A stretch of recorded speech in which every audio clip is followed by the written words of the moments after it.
Adakah wajib kita beli emas setiap bulan dekat akaun emas game Public Gold tu? Bulan tu, biasanya mereka yang baru-baru nak belajar simpan emas.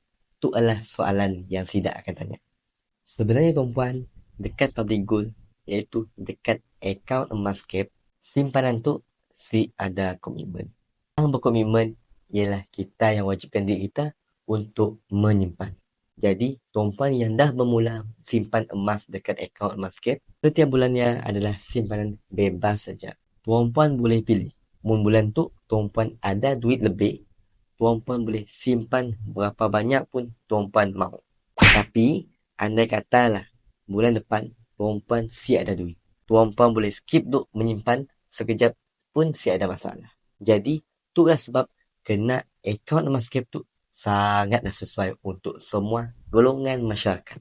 Dahlah simpanan saya ada komitmen. Lepas ya, boleh pilih nak simpan bila-bila aja. Dan yang lagi menarik, tuan-puan boleh bermula serendah RM100 aja. Dah boleh dapat emas sebanyak 0.2 gram. Jadi, mun tuan-puan nangga dekat tangan kami tu, emas 1 dinar harganya hari tu dah cecah 1,900.